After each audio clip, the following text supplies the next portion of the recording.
They served our country with honor. A bullet hit my helmet right here. They gave of themselves so we could live free. Nick saved Jody, and Jody saved others. They returned home. Yeah, it was horrific. And continued to serve. I took 30 days of leave from work and stayed down here in this area and just cut trees. This time, our community. That it starts with a good heart and a heart that wants to serve. It was a calling. A sense of serving is big for me. They are the men and women of South Georgia. And sometimes what helps veterans is just to get it out of their system and talk to somebody. She goes over and beyond to help the person. They are the heroes among us. You're watching WALB News 10's Heroes Among Us. Brought to you by Montlick & Associates. Thank you for joining us. I'm Carla Heath-Sands. And I'm Jim Wallace.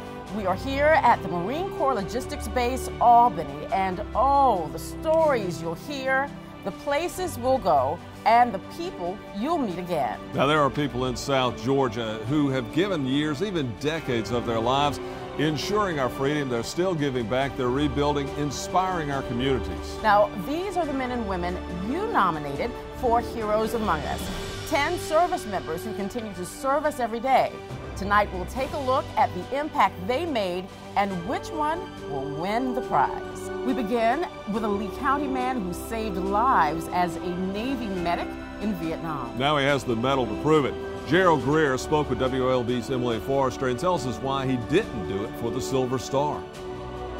In the midst of a draft, Gerald Greer voluntarily enlisted in the U.S. Navy in the early 1960s. In his early 20s, he was off to Vietnam, serving as a medic to help Marines in need. There's no overcoming it. There's bullets flying everywhere.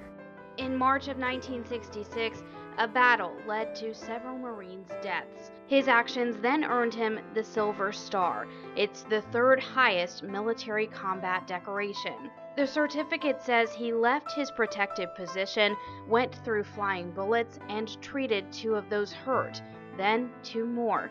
He couldn't carry them to safety, so instead he shielded them from enemy fire with his body. A bullet hit my helmet right here and went through it and came out the other side, didn't hit me. That brush with death and Greer's ability to continue helping his fellow servicemen tell his story of courage. Don't understand to this day why, but it didn't hit me. In Lowndes County, we honor another Vietnam veteran. Richard Swafford, who spent 12 months in Vietnam, his experience as a tunnel rat impacts him to this very day. In October 1966, 17-year-old Richard Swafford joined the Army. At 19, he got orders to take his specialty, demolition, to Vietnam. And they said, well, they need tunnel rats. I didn't know what a tunnel rat was. I said, that sounds good, I'll take it. Tunnel rats are now widely known as the most dangerous job in Vietnam. They blindly searched and destroyed tunnels that Viet Cong had built and used as shelter. We had to be alert to the booby traps, snakes in the wall, mines, all that stuff. Many soldiers met the enemy who took their lives. Yeah, it was horrific. It's something you wouldn't wish on anybody. 12 months later, Swafford came home with a Bronze Star for heroism, but he kept those stories from war to himself for 40 years. He was diagnosed with post-traumatic stress disorder, but this soldier at heart says he wouldn't change a thing. And I felt like I was fighting for my country. The Vietnam War was considered one of the costliest wars in U.S. history, costing about $200 billion. More than 3 million people were killed, 58,000 of those being Americans. Almost a decade after the war ended, Americans who served were honored in Washington with the Wall that Heals. In 2012, President Barack Obama signed a proclamation that put into effect the commemoration of the 50th anniversary of the Vietnam War. That will continue until November 11th of 2025. Each year, the program will honor Americans who saw our country through one of the most challenging times in our nation's history. In October, we honored Dr. Dan Brewer. He spent nearly 35 years serving his country. Now retired, he continues to serve his fellow veterans while fighting for change. After more than 25 years in the Army, Dr. Dan Brewer's country called him back into combat in 2005. They needed his environmental background. He oversaw burn pits for multiple U.S. forces for the next 7.5 years. A lot of smoke because they were throwing anything and everything in this big hole they dug, which they called a burn pit. I could immediately see this is going to be a long-term health issue. Back in 2014, the U.S. Department of Veterans Affairs began a registry for people whose health may be impacted by airborne hazards and being exposed to open burn pits. As of June, more than 175,000 veterans and service members had done the registry questionnaire. Anger is not going to get me anywhere. Now, Brewer serves as post commander at the American Legion Post 30. He also works with Burn Pits 360. It's a nonprofit dedicated to helping service members and veterans who have been affected. And sometimes what helps veterans is just to get it out of their system and talk to somebody. And remember, if you know any man or woman who has served our country and is continuing to make an impact on your community, you can nominate them for Heroes Among Us. It's easy. Just go to our website, WALB.com, and click on the Heroes Among Us tab right at the top of the page. Fill out the form, and you're done. And we'll continue to share these stories on the last Thursday of each month at 7, on WALB News 10 at 7 on ABC. And don't forget, you can also watch each of these stories on WALB's Heroes Among Us page. These are only a few of the men and the women we'll be recognizing tonight. One of them is going to be getting a getaway for two from our sponsor, Montlick & Associates. Still ahead, an Army veteran who is wrapping up his time in service is still giving back to the community. What he did after disaster struck Southwest Georgia twice. And the ultimate sacrifice 2 Southwest Georgia police officers made that left behind a legacy, how their family and community is honoring them for their heroism. You're watching WALB News 10's Heroes Among Us, brought to you by Montlick & Associates. We'll be right back. You're watching WALB News 10's Heroes Among Us, brought to you by Montlick & Associates. We're back at Marine Corps Logistics Base, Albany. Our next hero used his military experience to help with the recovery after the January 2017 storms. Then, when Hurricane Michael hit, Daniel Potter hit the streets of South Georgia once again. Daniel Potter will soon wrap up 20 years of service in the U.S. Army. That includes a combat tour in Iraq. Now stationed at Fort Benning, his definition of service took a turn in January of 2017. I didn't even own a chainsaw before that first storm hit. After damaging straight-line winds and tornadoes, Potter helped the Good Life City recover. But it didn't end there. In October 2018, Hurricane Michael hit Southwest Georgia. To look at it now, you wouldn't think that anything was even that bad in this area. Potter once again started making 200-mile round-trip drives to help in the face of devastation, even helping rescue people he didn't know had been trapped by trees for days. Trees fell over and blocked these 2 ladies' houses. Neither of them could get out. Potter put his health and safety on the line, but he recovered and continued to do his part. As long as I can afford it and my body will let me do it. This past December marked 2 years since police officers Nick Smar and Jody Smith were killed in the line of duty in Americus. Smar served in the Marine Corps Forces Reserve. Both men saved lives with their final breaths. I think there's very few people in this world that'll do what he did. In December 2018, the U.S. Marine Corps recognized the final actions of Nick Smar. He received the U.S. Navy and Marine Corps Medal.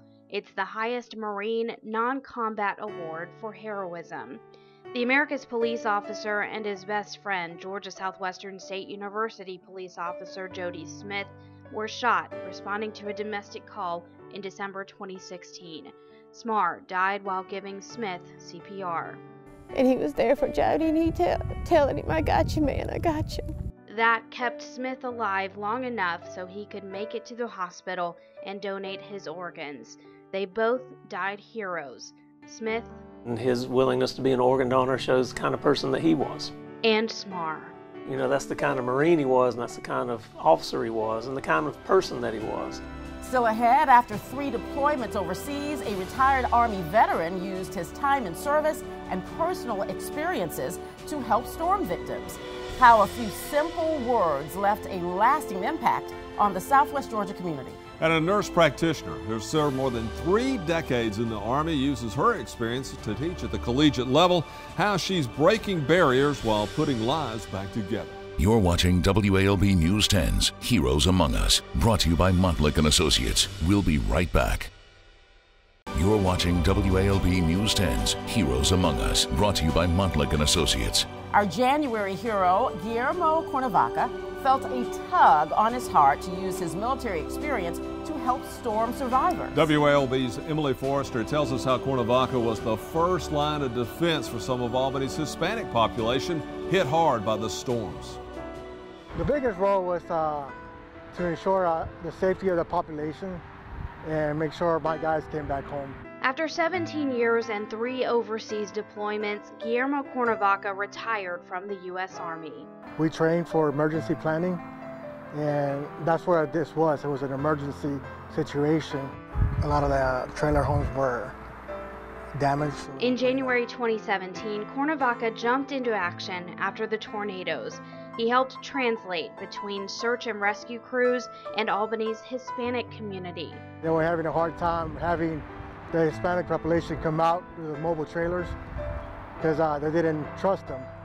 But when I started knocking on the doors with them and speaking Spanish and telling them I didn't care what their legal status was, we just wanted to help. He and his family then helped collect supplies to get those survivors back on their feet. We need that type of person to step up and do more outreach. Next, we turn to Colonel Ramona Mullins Foreman. She spent more than 30 years in the Army as a nurse practitioner, and that time shaped how she trains young people who will soon take care of you and me. They're going out and they're putting their lives on the line, so, you know, I'm there to put them back together. Army Colonel Ramona Mullins Foreman has spent around 34 years in the Army, deploying overseas 3 times, most recently commanding a surgical team in Afghanistan. Around a lot of the installations. Now, reminders of that time sit throughout her office, where she teaches at Georgia Southwestern State University in Americus. When she got the call to deploy nearly 2 years ago, GSW told her her job would be waiting when she got back.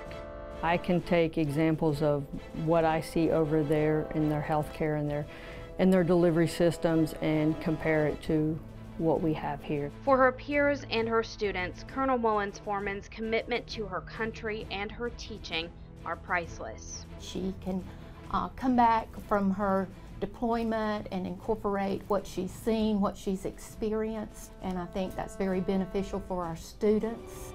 In 1985, Craig Bennett knew he wanted to serve our country. He had no idea more than 3 decades later he would retire and use that service to help run a South Georgia city. It was a calling.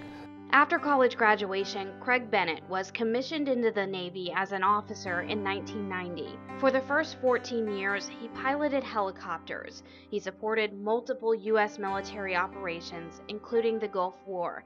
After that, though, his time as a pilot came to an end. Just after our second operation, major operation in Iraq, but I knew some of the things I was going into with these major staffs and whatnot was continuing to, advance, the U.S.'s global war on terrorism. He moved up the ranks and retired 14 years later. Bennett attended a fellowship to teach veterans the ins and outs of local government management. Though he wasn't from South Georgia, he ended up here as a city manager in Pelham. He started back in September and was put to the test just 1 month later. I think the crisis management and those type of things that I learned in the military helped me in October when we had to go through Hurricane Michael. Over 70 years ago, the Allied troops were fighting for their lives in the hedgerows of France in the effort to free Nazi-occupied France. Now we're going to hear one soldier's story and the horrors he found waiting during the liberation of Europe. And a veteran of the Air Force who struggled after retirement turned her problems into a solution for helping others who travel the same path. Plus, the moment you've all been waiting for, we're going to announce the winner of this year's getaway package sponsored by Montlick & Associates. You're watching WALB News 10's Heroes Among Us, brought to you by Montlick & Associates. We'll be right back. You're watching WALB News 10's Heroes Among Us, brought to you by Montlick & Associates. In April, we honored World War II veteran Sir George Agan. He passed away the night his story aired. Now, he helped save some 30,000 innocent people from a concentration camp.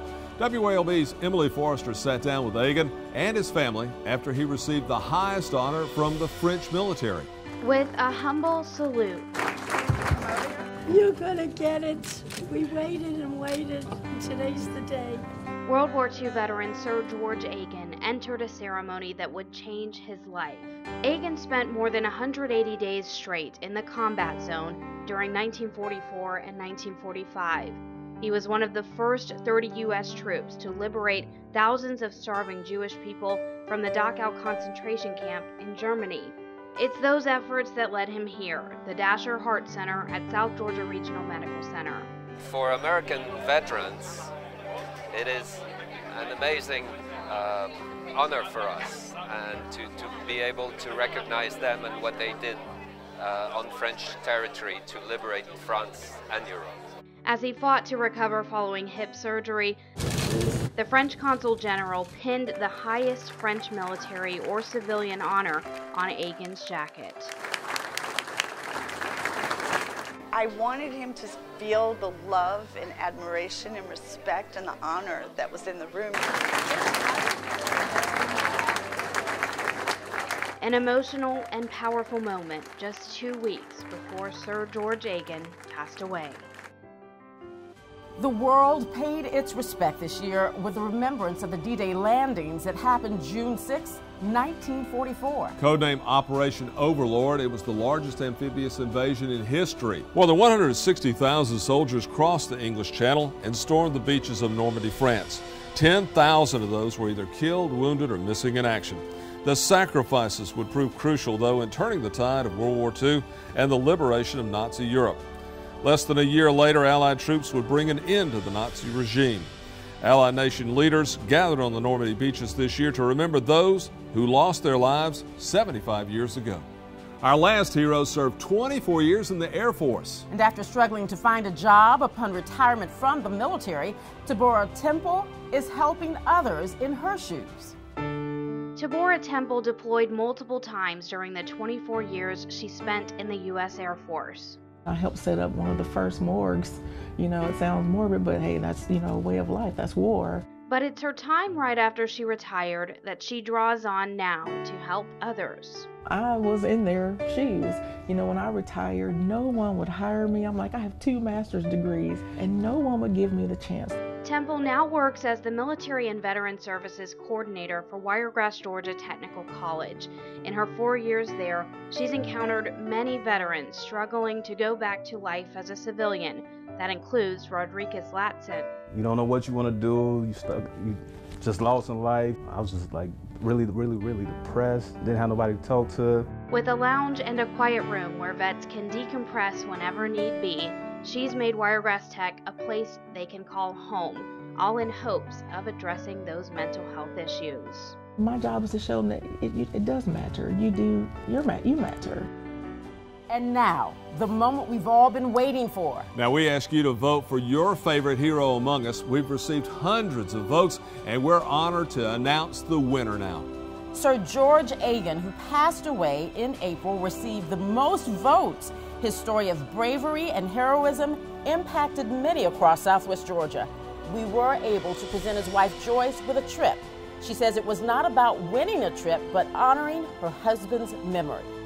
I feel so badly he is not here to be happy with us, but so many people have said he's watching us, and he is. Right now, J. Brown Productions out of Adel is working on a documentary about George Agan's life. The director tells us the film will include the stories told by Sir Agan himself. They plan to premiere the documentary during October, the month of Sir Agan's birthday. George Agan's wife will have her choice of 4 getaway packages, each valued at $1,000. She will be able to choose from a staycation, sports package, or a 4-night cruise out of a U.S. port, all sponsored by Montlick & Associates. Congratulations to all our nominees. You made a tremendous impact on our community. and we're grateful to you. We'd also like to thank those currently serving our country and protecting our freedoms. The work doesn't stop here, though. Help us honor the heroes among us each month by nominating a serviceman or woman you know. It's easy. Just go to our website, WALB.com, and click on the Heroes Among Us tab right at the top of the page. Fill out the form and you're done. We'll continue to share these stories on the last Thursday of each month at 7 on WALB News 10 at 7 on ABC. That's going to do it for us. You can find all of these Hero Among Us stories on our website, WALB.com, or on your WALB News 10 app. Join us for our next newscast.